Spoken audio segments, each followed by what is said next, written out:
Today I'm going to review the Mazda CX9, the biggest Mazda in the lineup. I hope you'll find this review useful and interesting. If this is the first time you see one of my reviews, allow me to personally welcome you to the channel. The CX9 looks like every other CX Mazda, only bigger. Certainly more bulbous than its competitors, Mazda's styling is unique in this class. That is all I'll say about the looks. This particular model is the signature model at $52,000 Canadian. It comes with everything. You can look at the Mazda website to see if your particular pet peeve option is included. The Bose sound system starts at $47,000 with the GT model. There is a lot of room, though it seemed to be a little bit less roomy than its competitors. I certainly do not think it makes much of a difference. You can decide that for yourselves. I rarely see these types of vehicles at Home Depot loading up patio doors. The rear seats in the third row of this 7-seater are roomy enough for kids. The second row is much roomier. I certainly fit comfortably. However, it's not the leader in interior space management, though I ask you, how much space do you really need? In the front, the door is mostly high quality, with an exception of a good-looking but hard-touch plastic on the horizontal surface of the door. Despite this door is sturdy and feels high quality. The rest of the interior is very good. On the positive side, the seats are comfortable. They have to be at this price. The general quality of the materials are high level. Also, Mazda uses color effectively, making this interior less bland than its competitors and giving the occupants a feeling that the interior designers at Mazda have a sense of style. Ross points out that Mazda interiors are consistently at the top of their class. Certainly, the quality and the appearance is evident, no question. There are a few minor gripes. The German-like user interface of the infotainment requires a lot of time to learn and get used to. Ross says the climate controls are small and low in the center console and are difficult to access when the transmission is in the park position. My biggest gripe is the lack of legroom for the driver because of the big, beautiful transmission wheel. The Bose sound system sounds great. The driving inputs are very sporty. The suspension is set up more sporty-ish than any other vehicle in this class, really, including the BMW X6. It is not uncomfortable though. I suggest a test drive in the city to see if it is your cup of tea. Happily, this car is very good on the highway, quiet and non-jarring. The engine is a 2.5-liter 4-cylinder turbo that drinks either regular or premium. With the premium, you get a bit more power.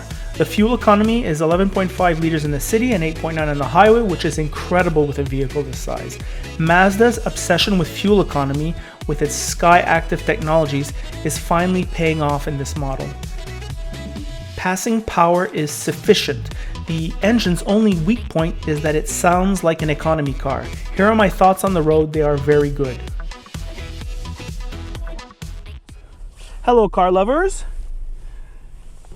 This version I'm in right now is the Signature, which costs slightly over $50,000 Canadian. And I don't know how much that is in US dollars, but it's the all-equipped version. What does that mean?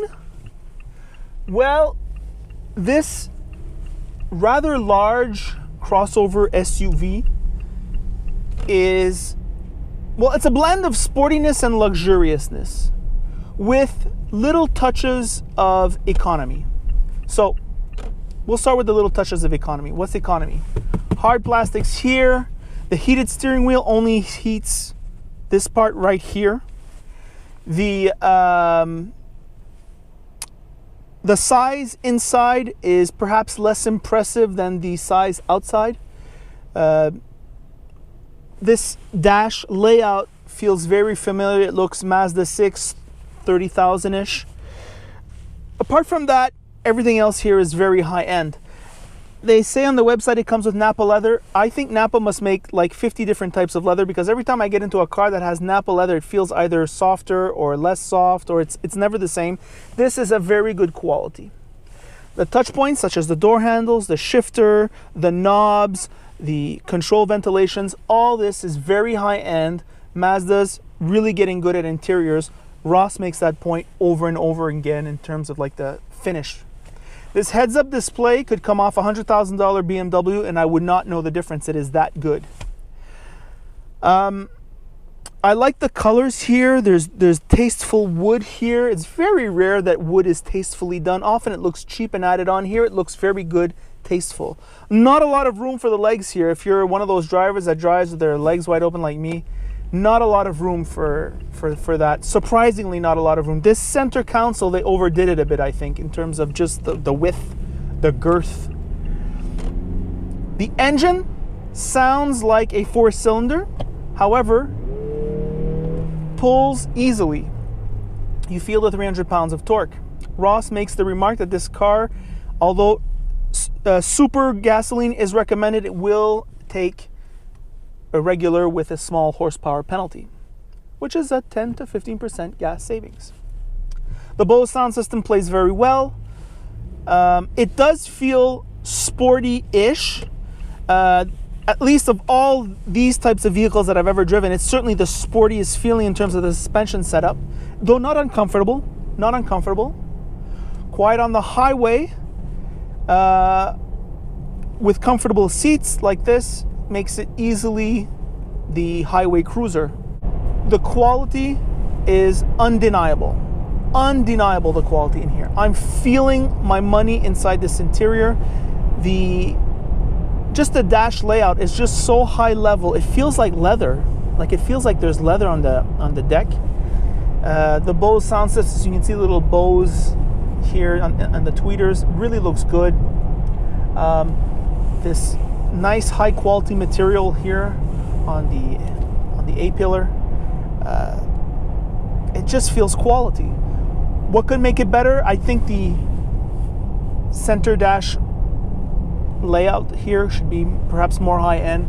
Maybe the panoramic roof would make it a little bit more awesome. But those are gripes. You're certainly getting your money's worth in this vehicle, and this heads-up display is, I have to say it again, it's redonkulous. Redonkulous. And that is the review.